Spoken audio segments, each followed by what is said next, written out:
What's up, wrestling fans? Welcome to another special live edition of the Smark Out Moment Smack Talk podcast. This is the WWE Battleground 2016 pay-per-view post-show where we're going to be recapping our thoughts on the event that just transpired and giving our opinions of what happened with the results, the breakdowns, and everything else that we need to talk to you guys about. And before we get started, I'm going to introduce who's going to be talking tonight. My name is Tony Mango, and joining me on the call is Mike Payton. Yeah. Ooh, yeah. We got some other folks in the chat on Mixlr Live right now. We got Ben Guest 1, ATB, AP Styles, Angie Pie, Norlang, 4 people elsewhere, and Silent Winded Doom. So thank you to all you people for hanging out in the live chat. Going to try to read some of the things that you guys are saying throughout the night and get your opinions about different things. But first off, let's go ahead and start off with our pre-show. Our kickoff match was... Wait a minute. Did you just read Peter's comment? What does he say here? We're going to start off with a comment here. Hi guys, I'm swimming, so listening might not comment. Wait. Swimming? All right, Peter, you have to leave a comment now. You have to say how you're listening to this while you're doing that. Are you just like in a pool with your phone and earphones or something? Like just hanging out, holding it above, hoping you don't drop it? Or Peter's chilling with like some hot babes with like a beer in each hand. Like that's what he's doing right now in the pool. He's got one of those pool floats where it's got like the 2 cup holders on the side. One of them's got like a phone with us in it. The other one's got like a nice cold beer. Just lounging out in the middle of the night. Tries to call him over and he's just like, "Shut up, babe. I'm trying to listen to Smack Talk." But Petey, nice. Come on. You'll get yours later, babe. Right now I gotta get mine. Phone's on the deck, I'm in the water. Okay, just making sure you don't get electrocuted here, buddy. Solomon Dave says, listening to a post-show recap podcast for wrestling, you know what the hot babes love. That is true. All those hot babes out there, leave your comments below. Tell us what you thought of the pay-per-view and what you think of this podcast as well. But well, I mean, let's just say if Lana was on this show tonight, then it's definitely proof that hot babes do love wrestling. That is true. Although, the downside with Lana, only one man can have her. Isn't that kind of weird she's been saying that lately? And it's working. That's all I'm going to say. It's just really such a good, like, there's no beating around the bush for it. She's flat out just going, you guys should boo him because he gets to fuck me and you don't. Yeah. It's the PG way of saying that. Well, I mean, you know what? It's much more effective than just, hey, he's Russian, when he's not really Russian. Yeah, because it's like, boo? I don't really hate Russians just for being Russian, but boo, you get the fuck her and I don't. Especially because she's been wearing her hair down more, so she looks hotter. Dude, she looked like freaking prom queen tonight. She was gorgeous. PCB. What's that what it says? He gets to get all up ins. It's got another good way of putting it. One of the more crasser way you can put it. Yeah. I think they went a little bit more of a PG route. Wouldn't that be a great like follow-up if Rusev did that? She's like, the only man who could have me, and he gets on the mic and he's just like, yeah, I get all up ins. Be like, fuck you, but I also want to shake your hand. Good job. High five. Yeah, high five. Now go fuck off, you fucking Russian. Boo. Well, I feel like when Daniel Bryan and Mick Foley were having that conversation about like scoring women that were way out of their league, like Rusev should just popped up. Yeah, I know what you guys are talking about. Yeah, he puts his high five. Let's go. He puts his arms around both of them, and he's just like, I know that. They just look at him, kind of like, well, what are you doing here? And he's like, come on, we're bros. We all bang some really good-looking chicks. Come on. In that voice, though, he has to say it like that. ATB just throwing out a couple other things. I ain't reading that one. But, Lana's hot tonight. That's a good takeaway. What was that? What the hell just happened? I have no idea. Oh my god, Tony, you sound like you got taken over by the werebeast. I was hearing that on my end. You heard that? Oh my god, that was scary. That was just brr, brr. What the fuck is happening tonight? Dude, I think your internet's like possessed by some phantom or something. Comcast did used to try to blame it on a ghost. So I don't know. Maybe I should turn on Pokemon Go. Maybe there's a Ghastly hanging out here or something like that. ATB special guest Satan. Satan, what do you think? Everybody can go to hell. Well, Undertaker123 just got into the chat. Maybe it's like a sort of a badass version of his gong. He made his entrance and it was just like, gong, motherfuckers.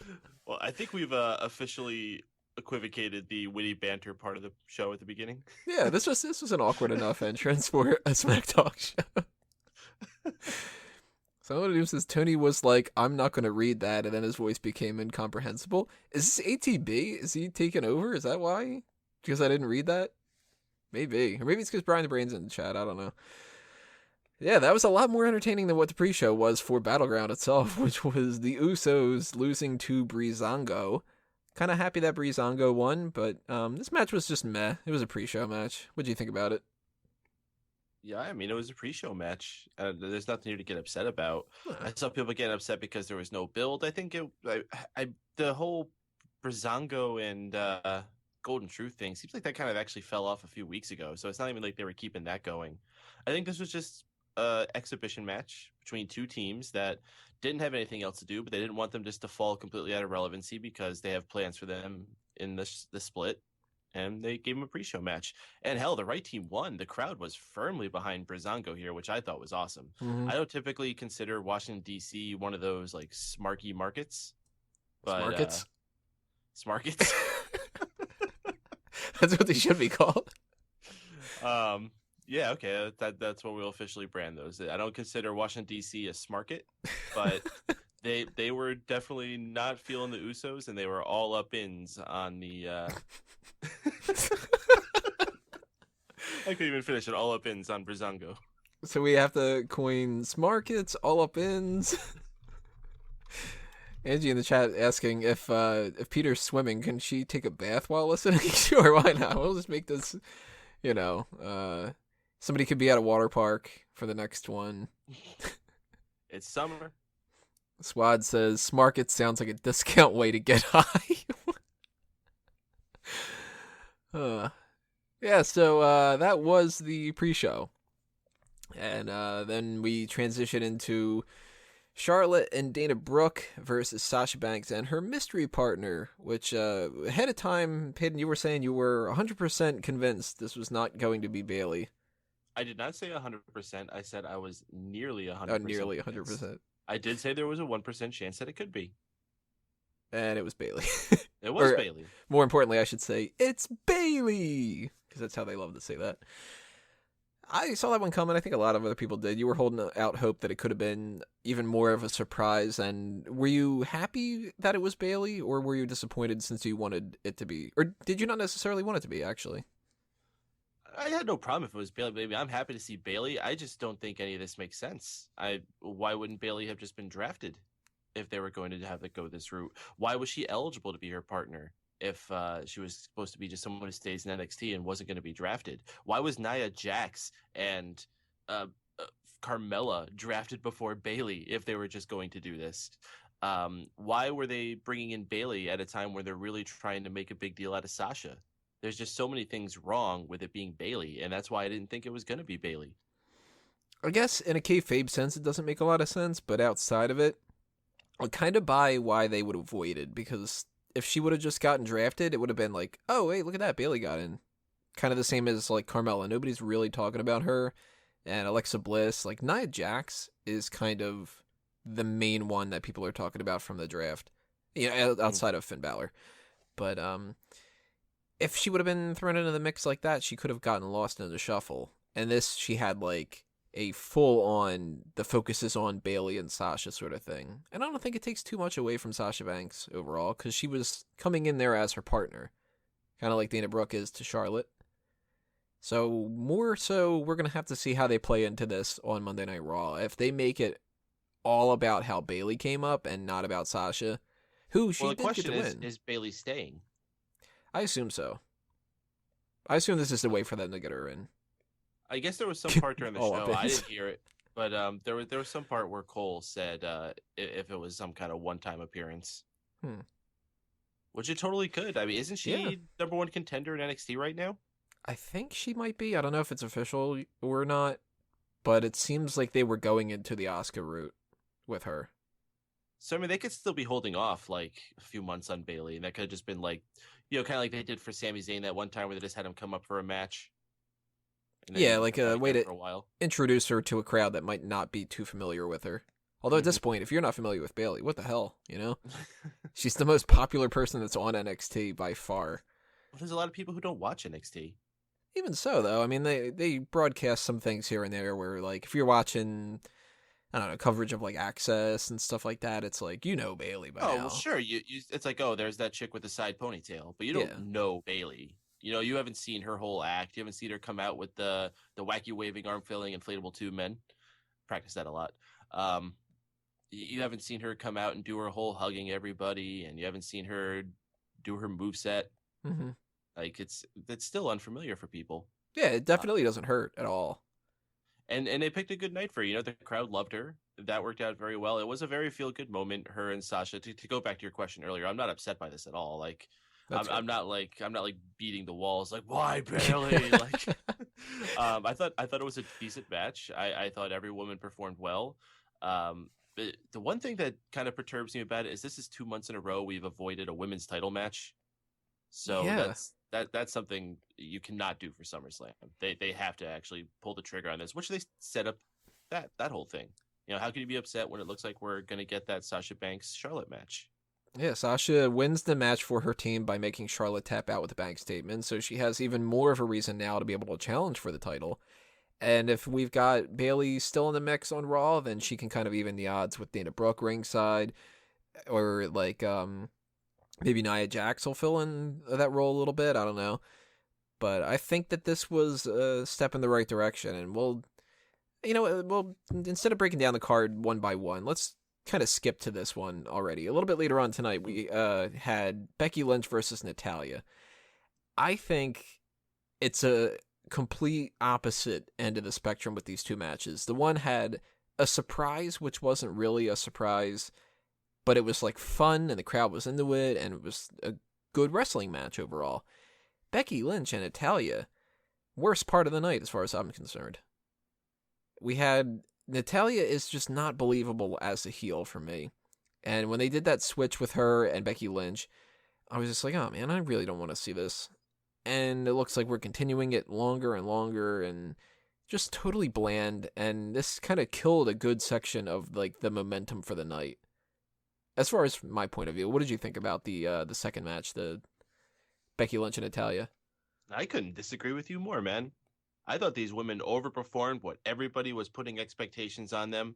I think Natalya is shaping herself into this new later part of her career. I noticed on a promo that she did on the network portion of the draft where she started really referring to herself more in this Queen of Hearts name. And I know she's had this name before, but she's never really like embraced it. Mm-hmm. And it seems like she's going into that. And I like that because it reminds me of Owen.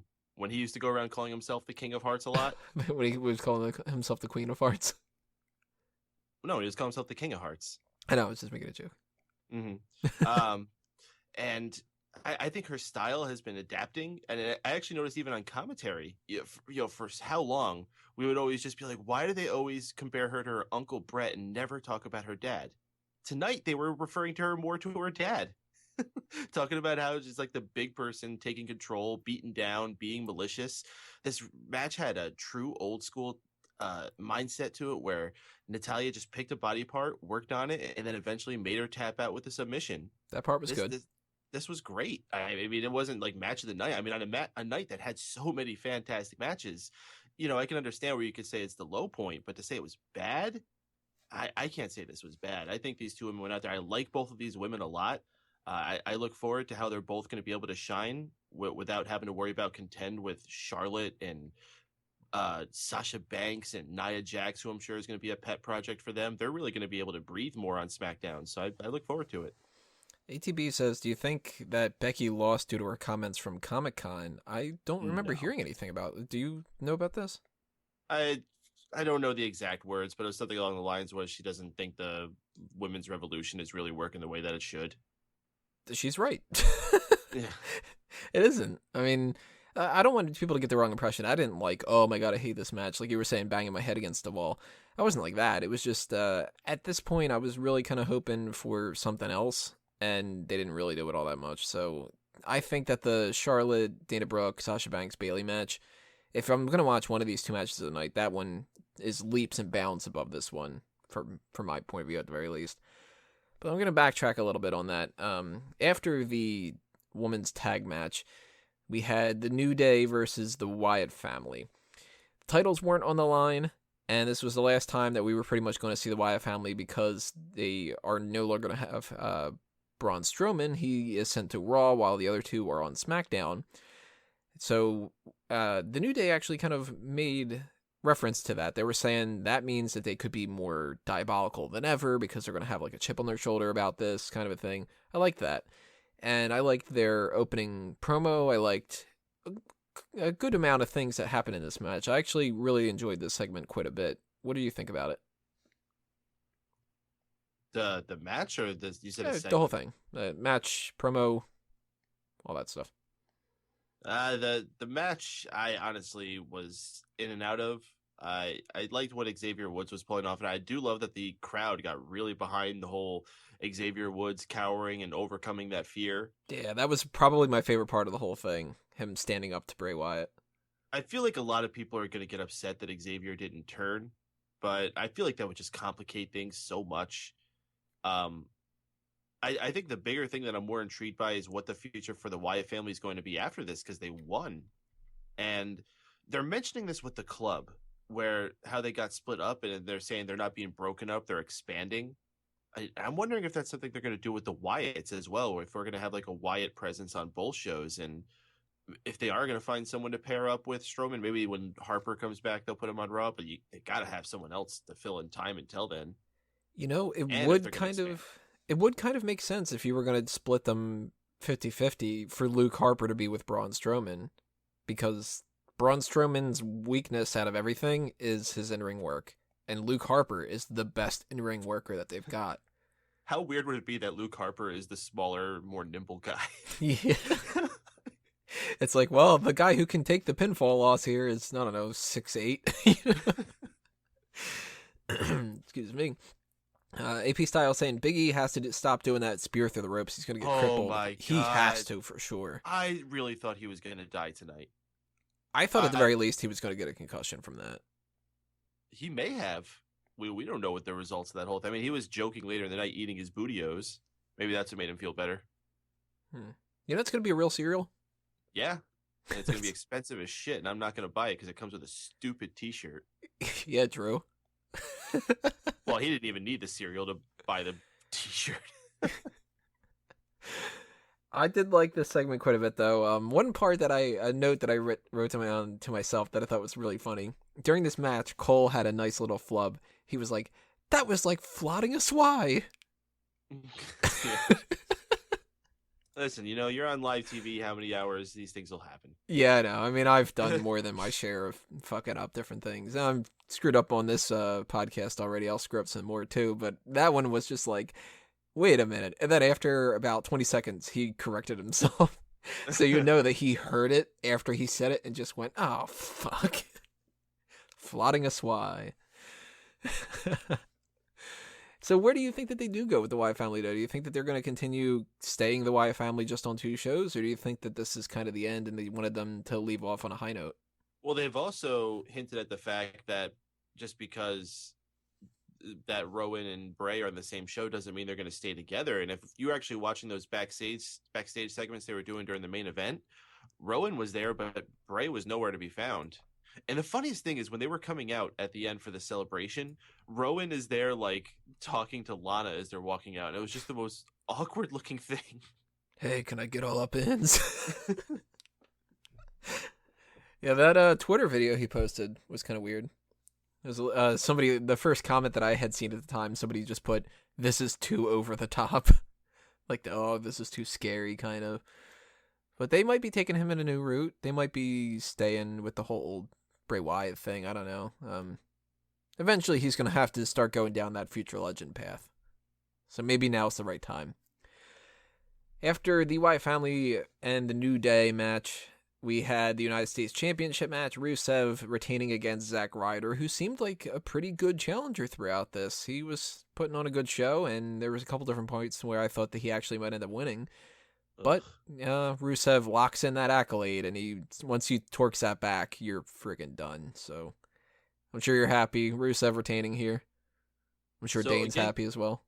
Can we just again say how amazing Lana looked out there tonight? I don't think that could be overstated. I think this is the best she may have ever looked when she was standing out there tonight. Like I can't remember how exactly the order of everything was here, but I remember at this point of the pay-per-view, I was just kind of like, I'm getting hungry. I'm gonna go get food, and then all of a sudden she pops up on the screen, and I'm like, oh god, damn. Now I'm really hungry. The match itself, God, I hate Zack Ryder, and when he came out wearing that goofy ass 1990 Sting jacket, I could not take him seriously at all. I would have been pissed if he won, where he would be like standing up at the end and like holding up that jacket in one hand and the title in the other, and like, oh, I'm America, yeah, with his goofy ass fucking smile. You remember that old commercial? I can't remember what it was for. Probably like Sprint or something like that, but it was the whole "I am America" and all that. No. Anybody, if you remember that, drop a comment. Tell me what that was for if you remember. It was just a bunch of people saying, like, I'm an American, and then there was this one guy, this old man, and he was just like, I am America. It was very awkward. Would have been interesting to see Zack Ryder try to do that, all decked out in American gear, going against the Russian who's not Russian. But as soon as they did this, it kind of forecasted that the Intercontinental Championship match wasn't going to change, right? Or did you still think that there was a chance that could end up happening? No, I don't do that like you do. Like I don't think because of an outcome one match happens one way, it means something else is necessarily happening the other.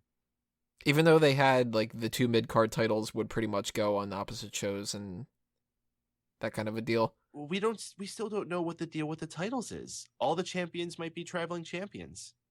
They haven't like fully disclosed what the deal with all this is yet. So far, all that I've been hearing is that they're staying on those shows. Yeah, but how could you just have one world champion on one show? They're not going to leave it like that. That's the most confusing. That and the women and the tag. Yeah, and the tag teams. They need to come out with something more defining for that. And there's still stuff to come out about this draft. As much as we learned just about the rosters actually splitting and everything, there's still so much more to get revealed in that overall story. I'm assuming what they're going to be doing is either on Raw or on SmackDown or on both. They might be addressing this now and go, well, you know what, Battleground's out of the way. Now we know what the champions are. But say, for instance, like, Raw comes first. So Raw might be like, you know what, we don't have our champion because of what eventually happened a little bit later on tonight. But we're going to make our own belt and whatever like that. And then kind of use SummerSlam as that means to sort of do that. Which that might be the case, I don't know. But I just figured the Intercontinental title and the U.S. title were going to go on opposite shows. And, I mean, the challenger was Darren Young against The Miz, too. And it was like, I don't buy that Darren Young is going to beat The Miz. And he didn't. Spoiler alert for a little bit later on. Just go into it right now. This match ended in a no... What? Go ahead. We had one more detail we should have mentioned. Lana being hot? Well, we can mention that again. We should also mention Mojo Rawley making an appearance. Oh, that's right, yeah. I totally forgot about it because Mojo Rawley's forgettable. But Rusev, after the match, was beating down Zack Ryder, just, putting a stamp on it. And Mojo Rawley comes in, makes the save, and Rusev's like, no, dude. And walks away. He didn't seem so much like he was like scared as much as he's like, I don't really think I want to deal with this right now. Right. I think it was JBL. It might have been Byron. Somebody was just like, Rusev doesn't want any part of Mojo Rawley. And it's like, well, does anybody? I don't think Zack Ryder does, and he's his fucking tag partner. I think Zack's just like afraid to tell him he doesn't want to be his friend anymore. Yeah, he's like when you get partnered up with somebody in like elementary school and you sort of don't want to just do the project by yourself. It's sort of that kind of thing. Mojo Rawley's just kind of like, yeah, we're best bros. And he's like, yeah, sure. Can you go get my towel and my Sting jacket for me? Thanks. But I hope we do not see Mojo Rawley versus Rusev. Are they on the same show? They're all on SmackDown, yeah. No, Rusev's on Raw. No, I mean Zack and Mojo. Are they on as... Oh, wait, Zack and... Okay, so they're on opposite shows, so we're not going to see Mojo versus Rusev. Good. I mean, we may. Unless they're doing a cross-branding thing, yeah. I mean, because they're still doing Brock and Randy for SummerSlam. They're different shows. That is true. So maybe. That's why I'm saying we don't know a lot about what the details is with this. Like, is SummerSlam still going to be a cross-brand show? I'm guessing. Are they going to do split shows afterwards? Like, we don't know what all that is yet. What's the next one after that? Is that Clash of Champions? Shit if I know, dude. I think it's Clash of Champions, which they're already advertising that Backlash is happening too. So it might be that just SummerSlam is the last one, and then they start splitting it up. I don't know. Hopefully, though, we don't get Rusev Mojo, unless Rusev just beats the shit out of Mojo. I don't want to see that going forward. Let's transition, though, to Intercontinental Championship match. The Miz retained by no contest against Darren Young, which I don't understand why they booked it this way. There was a big, scuffle outside. Maurice was trying to say that Bob Backlund hit her, I think. Bob Backlund was trying to rip his shirt off, failing at it. Darren Young ended up just putting the crossface chicken wing on the Miz, who was tapping out, but it was outside of the whole ring, so John Cohen's just like, fuck this. Which, lame ending. I thought this was dumb. I didn't understand why they needed to protect Darren Young and make the Miz look kind of weak, because they're not going to be fighting each other most likely going forward. And even so, it's like, the Miz being a champion should be able to beat Darren Young. He's Darren Young. He's a fucking joke. Yeah, okay, so a lot of people are asking why the match was stopped. I mean, there's two good reasons for it.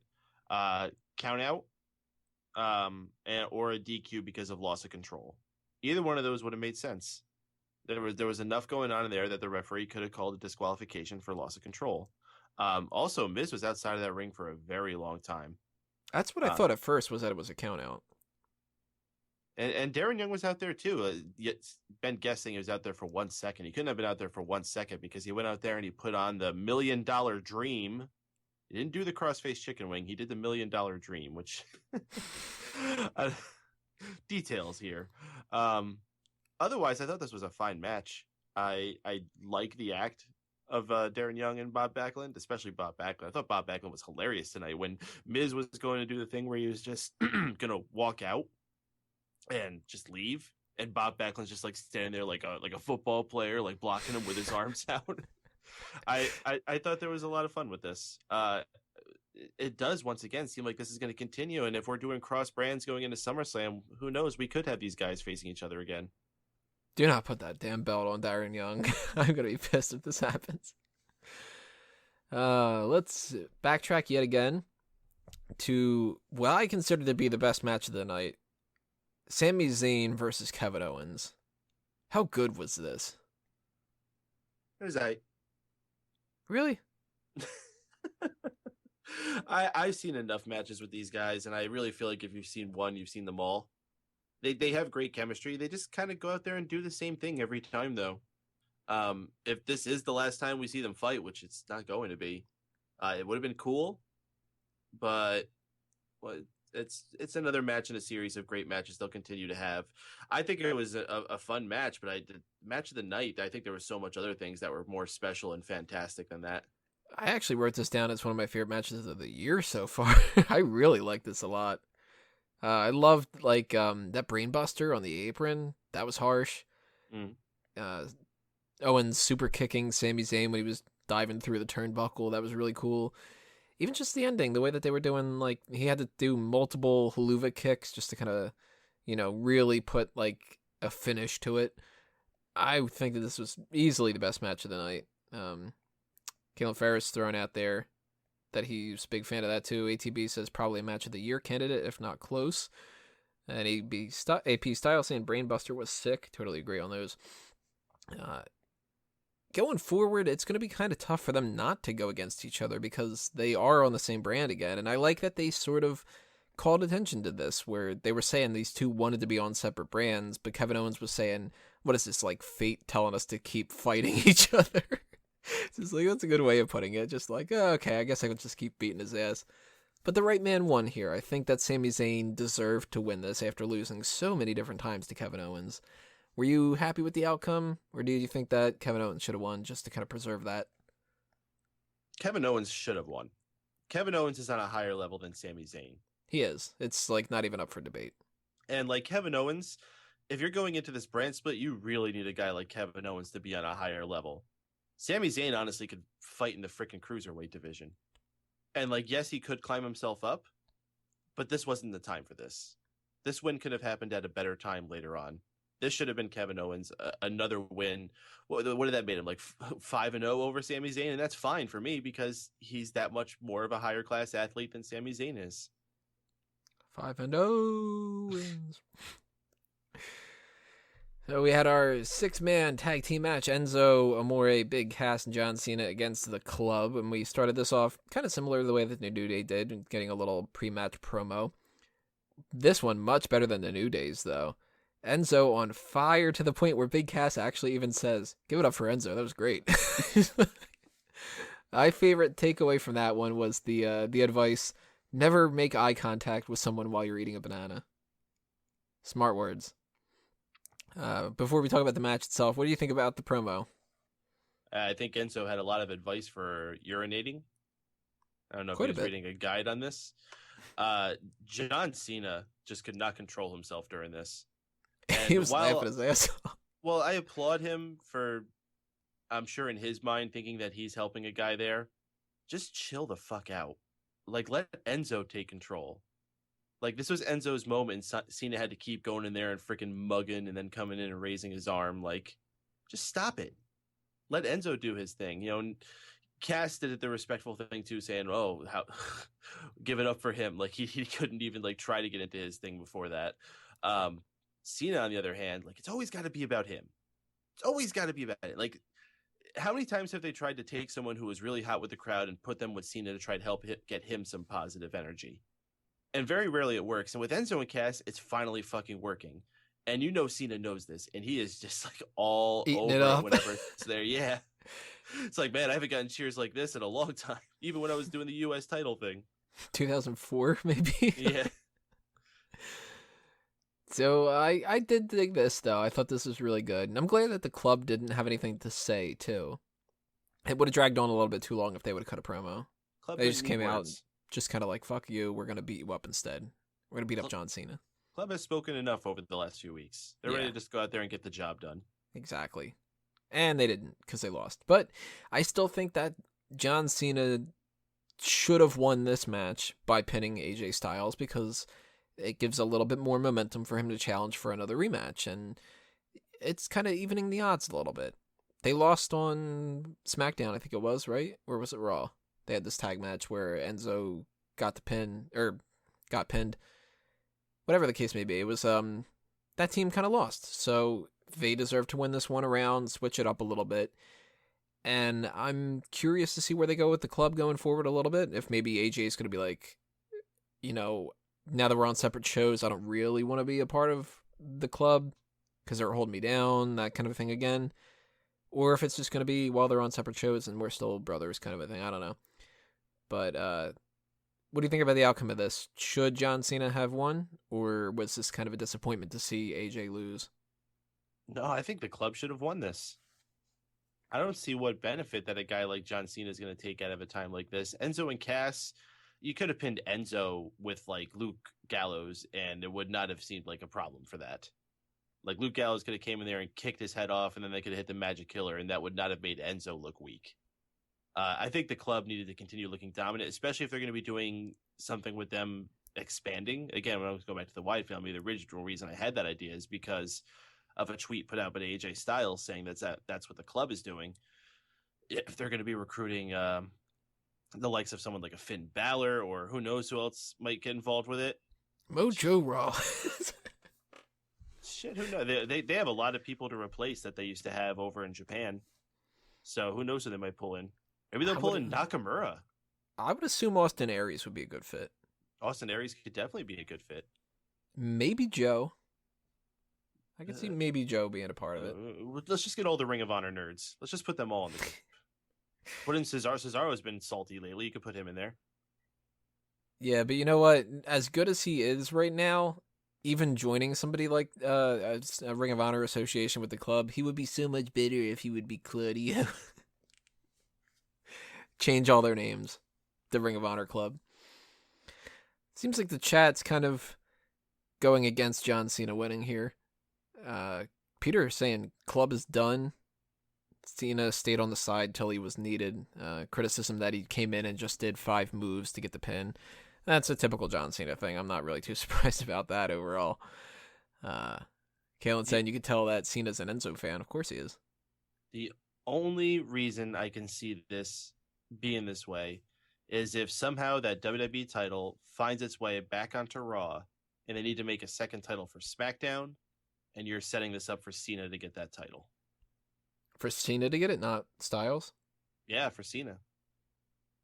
Because I would say it makes sense for Styles to get a championship. I'm actually really surprised that he's not on a show without a title to get a title. This would be Cena's 16th, wouldn't it? It would be a 16th, and what kind of like big way to start off a new title on a hot new show than put it on a record-breaking John Cena win? Could very well happen. Everybody, keep your eyes peeled for that. Who knows? We had a little bit of. Go ahead. If you want the club to be unstoppable, they just should have kept winning, and they've been losing a lot on the television shows, and they shouldn't have lost on this pay-per-view. I'm thinking they're going to win those tag belts soon. Well, they better, because they should not be losing as much as they are. See, my philosophy here, and this is not exactly what I would be wanting to do, but I think this is what WWE is going to do. I think they're setting Xavier Woods up to separate from the New Day. And not like as a heel turn or anything, but just to kind of go a separate way. And I think that the New Day is going to drop those tag belts eventually to the club. I mean, if you're going to do that, you might as well just have all 3 guys go back to singles. And that might end up being the case. Or they're going to go back to like where Big E and Kofi are going to be like Speed Force or whatever those stupid names they were going to use back then. Oh, what was that? It was Speed Force was one of them. That was the Kofi and Big E one. Mm-hmm. And then oh man, it's bugging me now that there was like, especially the Xavier Woods and Kofi one. It was like, what were they called? I'm gonna try to Google this real quick while we're, because this is gonna bug me all fucking night if it's not. They were I remember this too, that they were also called the Smart Athletic Friends. Remember that? Oh God, yes. Let's see. Woods and Big E was called Muscle Bomb. And it doesn't look like that there was another one. Really? Did they not give a third name? Maybe not. Maybe it was just never made up in a Reddit forum. Or a Wikipedia page. I'm looking at a wiki page right now. Muscle Bomb, Speed Force, the Smart Athletic Friends. That so terrible. Although the New Day, when that first came out, everybody was like, the New Day? What the fuck is the New Day? And it's worked. We had a little bit of a break with the highlight reel, Chris Jericho hosting that with Randy Orton as his guest. You've seen one of these, you've seen them all. Every single one of them is just, let's talk about the opponent. He's going to beat you. Okay, well, I'm going to give you an RKO. The two takeaway things that stood out to me in this, though, Orton mentions the drug violation situation, which you had to, right? Mm-hmm. Like, if he wouldn't have done that, people would have been like, okay, they're just trying to sweep this under the rug. Well, I mean, they did that with Roman Reigns, like the first segment of the show after that happened. Right. And Rollins just going, he found a drug thing! He found it! And very important, Brock Lesnar didn't just fail one test. He's now come out having failed 2 tests. Mm-hmm. They had to bring it up. AP Styles says, Orion started a little corny, then he got great. Was he talking about Venom? Nobody's gonna get that joke. I don't care. There you go. Now he's corrected himself with Orton. All right, just wanted to make sure I called that out. If we do that for ourselves and we do that for Michael Cole, we're gonna do that for you guys too. Peter's still dropping a bunch of comments in the chat. You're doing that quite a bit for still being in the middle of swimming. I did notice Heyman and no streak end in the promo. Well, I mean, this wasn't as much to build up Brock Lesnar as it was to build up Randy Orton or Randy Orion. The other one that stood out to me, though, was the shot at Fandango. Yeah, that was kind of needless. Right. It's like, yeah, what did he do? And like, what's Fandango gonna do? Come out and like defend himself against Randy Orton? And just be like, yeah, I won a match tonight against the Usos, but still. I mean, maybe he doesn't really care. It's not like he called him average looking or anything. He was kind of throwing him under the bus, though, like Kaylin said here in the chat. And I don't know. If I were Fandango, I'd kind of be a little bit pissed about that. AP Styles says Fandango versus Orton on SmackDown this week. Maybe that's what's actually going to happen. Maybe that's what they're kind of building towards. But that was kind of unnecessary a little bit. But he is a jobber, so I kind of understand that too. And Randy Orton's the type of guy that he can kind of throw shade on anybody, and it doesn't really matter all that much. So, hold on, ATB, we know. Yeah. Peter Piccinini says, "Oh, I took your suggestion and got on a float to listen better." There you go. There's the updates for people that wanted to know. Damn, I wish I was in a pool right now. If I could podcast from a pool during this nasty 100-degree weather, that'd be amazing. If I could podcast from a pool and be eating like a cheesesteak, it'd be awesome. With curly fries. If I could just rest the cheesecake. If I had a cheesecake too, it'd be even better. Let's just put all this. I just want to rest it like on my belly while I lay on the float. I want one of those big enough floats where it's got the other float next to it where I can put all that. So I can just sort of reach over and there's like a whole, I don't know, smorgasbord kind of. Yeah, ATB, coining another term here, poolcast. You know what else? 2017. You need one of those like little compartments in the float where like you could put in some ice and some drinks in there to keep them cool. I'm hoping that the water's cool enough that I can just kind of float them and they'll get cool. Oh no, dude, you don't want to get like chlorine all around your drink. Really long straw. Okay, well, if it's one of those ones that like spirals. Oh, well, come on. Who's going to have a straw if you're not going to have a spiral straw? Especially one that, you know, those old ones back in the day where when it would get cool or warm, it would change color? Oh, man, I miss those. You know what the problem with having those drinks, though? Matt Hardy would drink them all. Or at least Drew would. Or would he delete them? Kaylin, throw out another one out there. Pool per view. Okay. We might have hit our limit of, like, terrible outside of the conversation. I don't know. We used to have the summer block party. We could do the summer pool party. Ooh, I'm down for this. Everybody, donate to the Patreon account. We can get this going. Yeah, we're only going to need about $10,000 to make a pool. Maybe like 8. You know, we can get some people that we know. But we need like drinks. We need Doritos. Bunch of snacks. Yeah. So yeah, it's 8,000 for the pool and then 2,000 for the snacks. Yeah, because we've got cheesecake and cheesesteaks. All right, so our main event of the night was the WWE Championship Triple Threat match.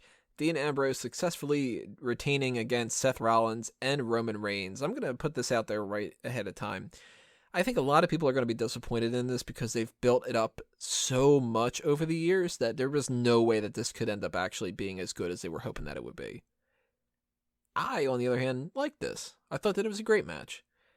I think that the right person won. The right person took the loss, too. For those who didn't know, Dean Ambrose pinned Roman Reigns after a series of different moves, you know, kind of everybody hitting their finishers back and forth. He had the dirty deeds on Roman Reigns, and he pins him. I think that was a good way to punish him a little bit for that suspension and keep a little bit more momentum on Seth Rollins. He can say that he still did not take the pin, but Ambrose takes that championship to SmackDown. Afterward, we have the SmackDown roster coming out, all celebrating whether you're a heel or a babyface, which was really cool, to just kind of have a little sign of unity. I like that quite a bit. What do you think about this match? What do you think about the ending? What do you think about the celebration? All that other kind of stuff, Peyton. I really don't see what people are getting so upset about. Like this, if you were expecting anything better than this, I don't know what you were expecting them to go out there and do. Right. Like were you expecting them to go out there and dive off balconies or something? All right, you got to watch Lucha Underground for that. These guys ain't going to be doing anything that crazy. We had interesting dynamics between each of the characters. We had flashbacks to the Shield days. We had awesome power moves. We had cool acrobatics. We had multi-part series of moves going between each other. Like, I think one of the cooler parts is when Roman did the Superman punch on Seth, and then Dean does that little, what the hell do you even call it? That springboard freaking clothesline thing he does. I think they're still calling that an elbow drop, but it's really not. No. Wait, what? No, you know, like when he gets like knocked back and like he falls between the ropes, then he kicks back and then he bounces back and then hits the clothesline. Yeah, I don't know if they have a name for that. Yeah, well, he did that, and that whole series of moves was cool. That thing, he did that thing. Yeah, he did the cool lucha thing. Fucking Callisto. I'm gonna make the good lucha thing. I loved the crowd's reaction to things here. People are asking if Roman was heel. I mean, he did sort of play heel, but he was also just playing the big man in this match, which he played to a T.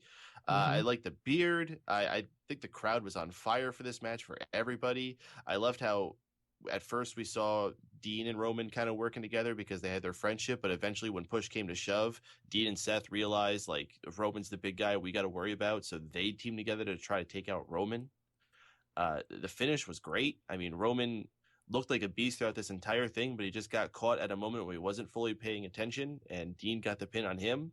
The celebration afterward was amazing. Freaking Shane McMahon running around ecstatically was awesome. I love that we had all of these guys at ringside and none of them interfered in the match. Like, at all. There was a part actually where they're fighting outside and like Shane and Daniel Bryan like move their chairs to the other side of the ring and they're like, all right, we don't want to be involved with this.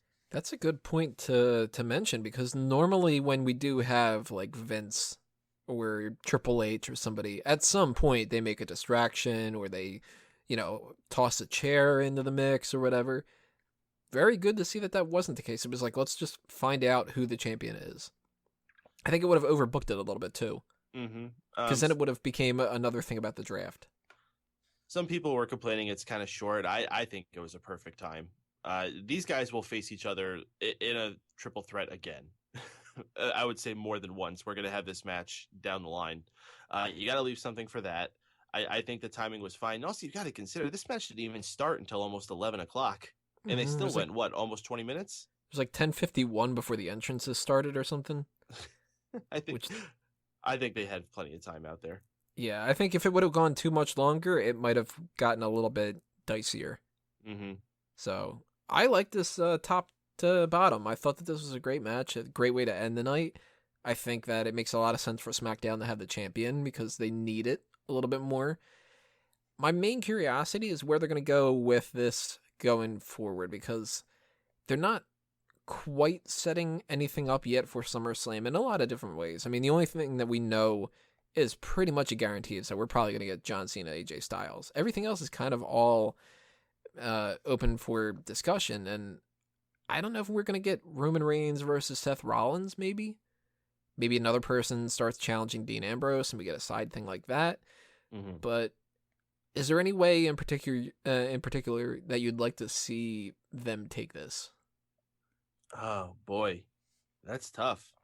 I can't think of anything off the top of my head. I mean, the Roman Seth thing certainly seems like something they could do, because that's been the main like beef that they built up in this triple threat, right? Like Seth Rollins coming out and talking about how Roman doesn't deserve to be there and he shouldn't be embraced when he comes back, and then he's really been riling up the witch hunt against him from the crowd. But do you do a double turn with that? I mean, you gotta do that. That's the only thing I can suggest is you do Rollins Reigns double turn at not Survivor Series. We're really gonna stretch this feud out. Yeah, fuck that. Survivor Series 2018, you do it. SummerSlam would be a great time to do a double turn, and I think that both their characters kind of need it now. Like, what else is Rollins going to do as a heel?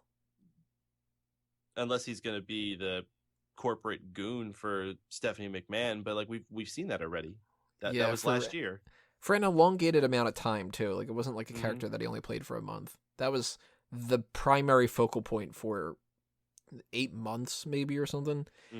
So I want that double turn, and I don't know how they can fully successfully do a double turn because people are already pro Rollins, anti Reigns. But maybe it's just something with the crowd. Maybe like something with Mick Foley, kind of Like, they sort of teased a little bit. Mick Foley saying, well, you're the one to Stephanie. You're the one who picked Seth Rollins. Maybe there's going to be something where, like, Roman Reigns, because Foley was the one who picked Roman Reigns, there's going to be kind of a little bit of strife between the two of them, and maybe they switch plans a little bit. Maybe Rollins is pro Foley, Reigns goes pro Stephanie. I don't know. But I think a double turn's the best way to utilize these two. And as far as the title goes, I have no idea. I mean, who else is on SmackDown besides John Cena, AJ Styles, and Randy Orton that you would really want to put in there? And all three of them are busy. Mojo Raw. I mean, hold on. Let me look at the SmackDown roster here. But yeah, another obvious one ATV mentions in the chat there: Sasha versus Charlotte. You know that one's gonna happen. Oh yeah, that's a guarantee. If that's not that, and they give it to Bayley or something like that, it's gonna be really awkward. Bray Wyatt is really the only other one, unless they want to push up like Del Rio or Baron Corbin. But Baron Corbin can't really get a title shot this early. Not for Del Rio. SummerSlam. Yeah, a Del Rio match is going to be like, nobody's going to give a shit. No, my family's looking for beef that's all natural. And What was that? It's an ad. If you're looking for beef that's all natural, there was a lot of beef in this match between Seth Rollins. Yeah.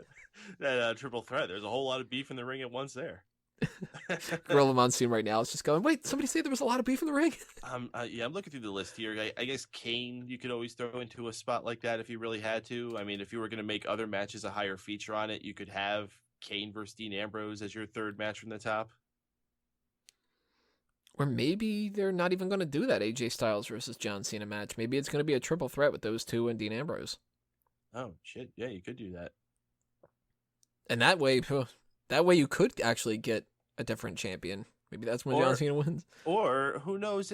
I mean, what if he ends up having to face another person from Raw? What if they work it out that it has to be that way? Or, shit, I mean, there's still the option that they can bring in those new people. Like, we haven't gotten a single returnee show up yet. Shit, maybe he'll lose the title before SummerSlam. Like anything. Yeah, that could be another one. Like, there's really infinite possibilities right now where things are going. Like everything's being blown up, and we're just going to see all new shit happening over the next few weeks. So let's recap a little bit here. What was your favorite and your least favorite part of Battleground? My favorite part of Battleground was our main event. I thought the 3 Shield members, we've been waiting for this match for a long time, and I think they came out in spades. And also, they came out in spades, but I want to be all up in Lana. And my least favorite part, I would probably say, is Zack Ryder's outfit. You really hated that, didn't you? Oh, it was hideous. Drop your other things in the chats, everybody. Let me try to read them real quick after I do mine. My least favorite part of the night was probably the highlight reel. I just kind of don't see the point in doing these because it's like, well, Brock Lesnar, we already know everything about Lesnar. We know Randy Orton's backstory, and we know that there's going to be an RKO. So even though I didn't like the Becky Lynch Natalya match, I got more out of that than I did the highlight reel. And I really don't feel like watching SmackDown and seeing that highlight reel multiple times. Even worse, if I'm going to have to start watching SmackDown now, which I didn't have to before, you damn sure better not rerun that highlight reel on Raw and on SmackDown for the next 4 fucking weeks. I am going to be so pissed, and I probably will not end up watching one of these TV shows. I don't know if that match is still going to happen. Like, really? The more that comes out about this whole Brock Lesnar thing, I don't... How can WWE still go through with this match? I think that they're just going to have Randy Orton win. Yeah, but if you're supposed to have this wellness policy, and you'd made a big statement already by suspending Roman Reigns, how can you just then automatically cheapen it by not suspending Brock Lesnar when he tests negative on not 1 but 2 tests on the national standard for combative sports? I guess they're going to try to bullshit around and say that he didn't fail when he was with WWE. But he is under contract with WWE. Oh yeah, technically he is. Yeah, he didn't finish his contract. He's been under contract this whole time. And that substance that he tested negative for, or at least what everyone's supposing for, that estrogen blocker, that's under WWE's ban list too. So it's not like it's some random drug that they don't do. I mean, they've been hypocrites in the past. They could end up being hypocrites again this time.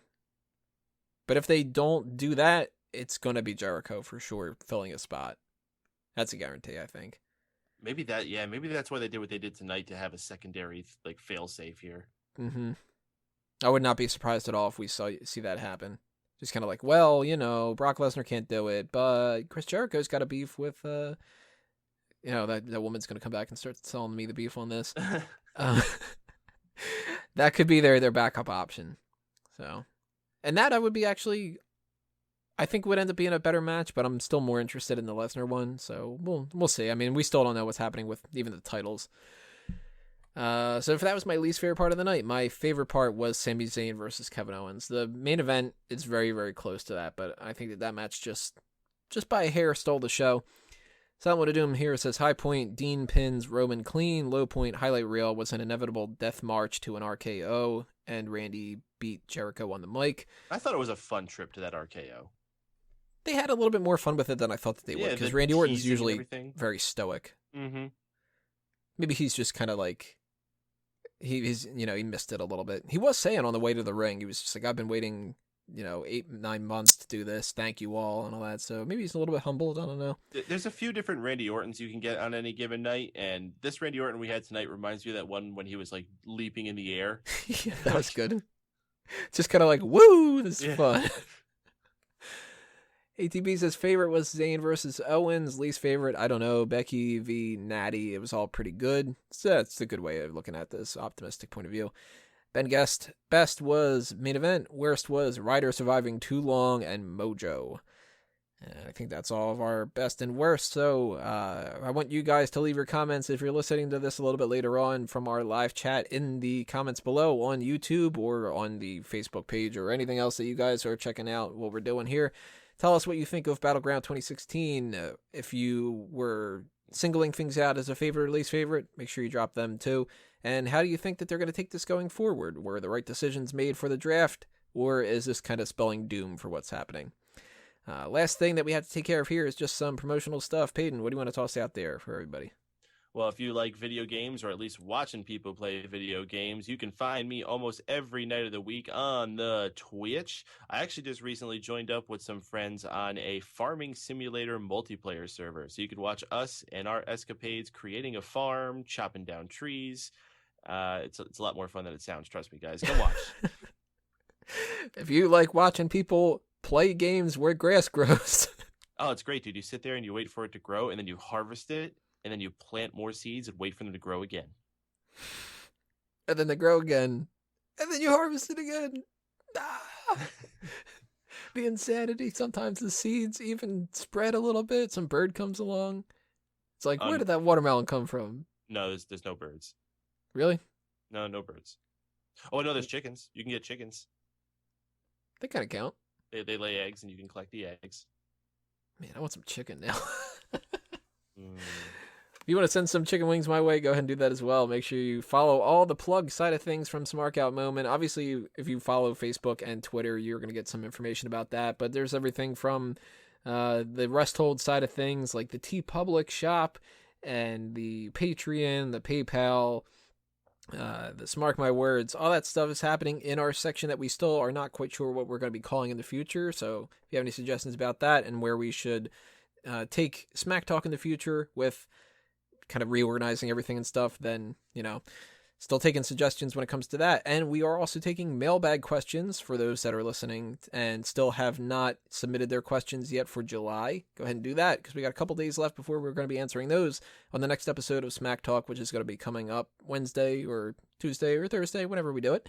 Stay tuned to the YouTube channel. Either way, subscribe to us. Everything is at smarkoutmoment.com. Thank you all for listening, everybody. This has been another Smark Out Moment, and we're being counted out.